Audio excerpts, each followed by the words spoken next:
Thanks for coming to the press conference for Yulia Putintseva. We'll be asking questions in English first. Does anyone want to ask questions in any other language after that? No? Okay, terrific. I'll get started. Congratulations, Yulia. Thank you. What was the key to your victory today? I think just to stay focused and to keep my emotions down, because there were really too many things going on. And I mean, it's tough already because she's playing like amazing tournament, amazing match. The conditions are tough. It's very hot from one side. It's very windy, and you have to like really be cool with your head. And in these conditions, it's very, very tough to do.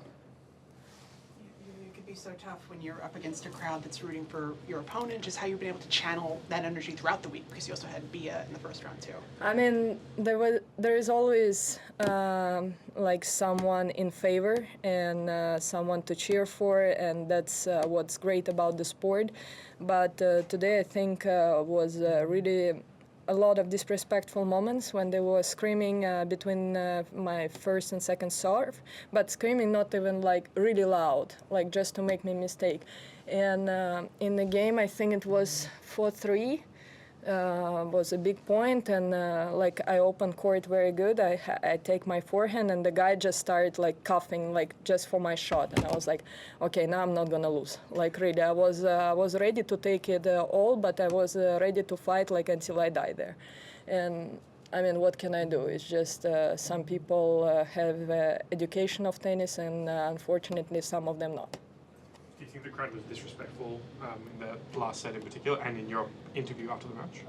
I don't think they were like disrespectful. They were disrespectful in the moment when like it was like important, and they could see that it's important. They start screaming like every time during my shots, like when she was making great shot, but I was still on the run. They were like, yes, when it was let and the ball was coming to my side, they were also like screaming to my shots, which was like honestly distracted to everyone, especially in this heat when the condition.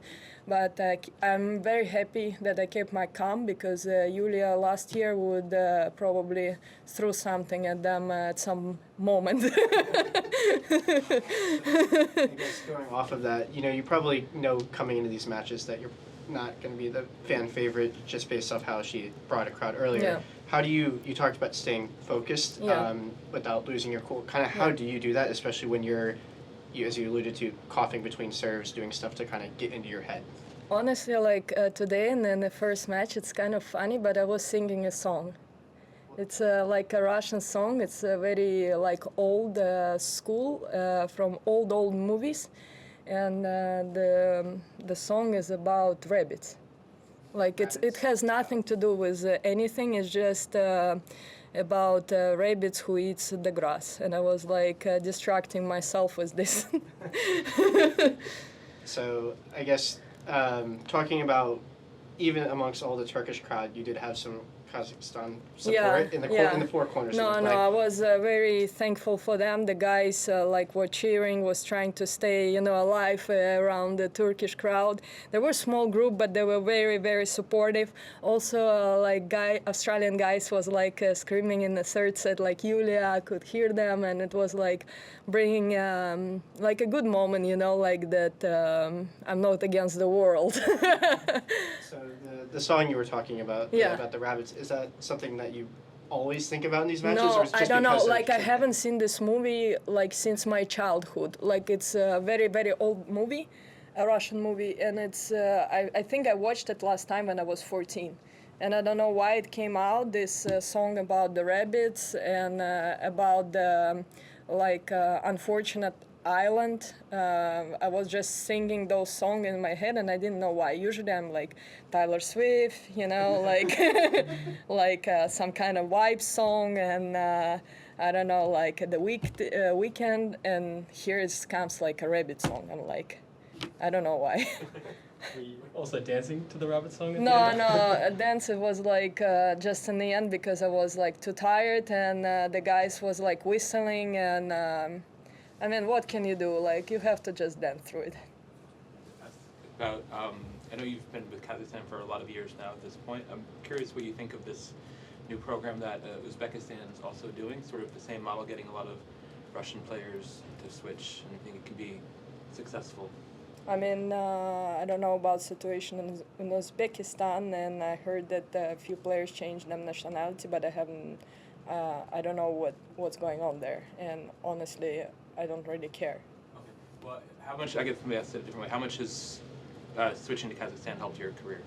I think if not Kazakhstan Federation, I wouldn't be here because, like at some point, we had to choose either to go to college and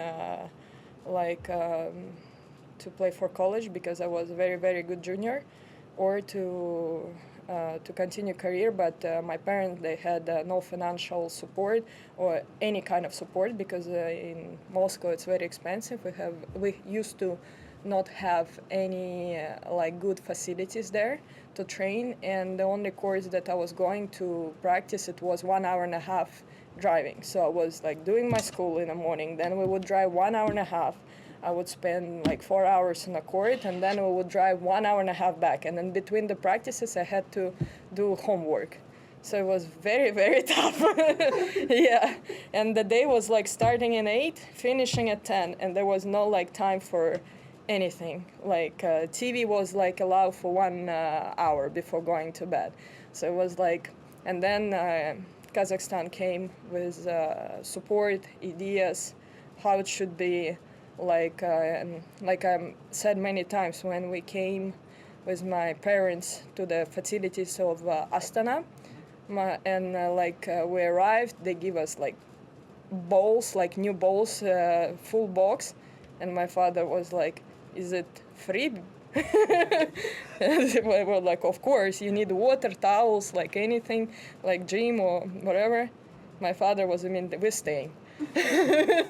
And for my parents, because I have also younger brother, it was tough to support all the family, in general.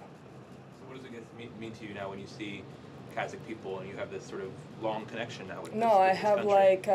I feel like Kazakh in a way, because the Kazakhstan people were helping me to build my career. They're always behind me, supporting me. Of course, I have Russian roots, and I love also Russia as a town, as a city, as a country.